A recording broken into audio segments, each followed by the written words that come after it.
بسم اللہ الرحمن الرحیم۔ السلام علیکم۔ امید کرتی ہوں کہ آپ سب خیریت سے ہوں گے۔ پلیز میرے چینل کو سبسکرائب کریں اور بیل کے آئیکن کو لازمی پریس کریں۔ آج ہم آپ کو بتائیں گے گلے میں درد کا طب نبوی سے علاج۔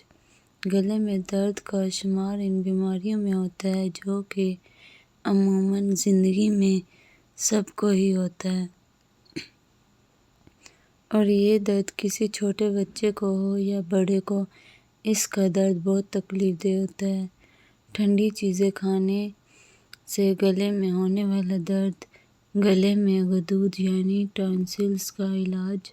گلا خراب ہونے کی وجہ سے آواز کا بدل جانا۔ طریقہ: ٹھنڈی چیزیں کھانے سے گلے میں ہونے والا درد: پانی 1 کپ، پتی 1 چائے کا چمچ، ہلدی 1/4 حصہ۔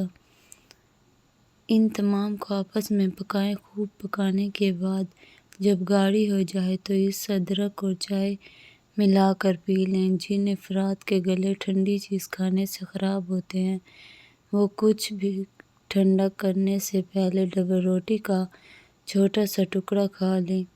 گلے میں غدود یعنی ٹانسلز کا علاج: کرسٹل بیری پانی: 1 چمچ پہ 10 قطرے پانی ڈالیں اور 1 چٹکی کرسٹل بیری ڈال کر اچھی طرح ملائیں۔ اس کے بعد مریض کو لٹا کر 5 قطرے ایک سائیڈ پہ اور 5 قطرے ناک کی دوسری سائیڈ پہ ڈالیں۔ بچوں میں اس کی مقدار آدھی کر لیں۔ 5 قطرے پانی لیں گے اور چٹکی سے ذرا کم لے کر 2.5 قطرے ناک کے دونوں نتنوں میں ڈالیں۔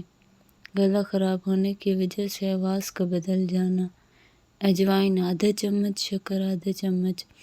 ایک پانی میں دونوں کو ملا کر اچھے سے ابال دیں گے۔ اس کے بعد سونے سے پہلے آپ اس پانی کو پی لیں۔ صبح اٹھتے ہی آپ کا گلا اور آواز دونوں ٹھیک ہو جائیں گے انشاءاللہ۔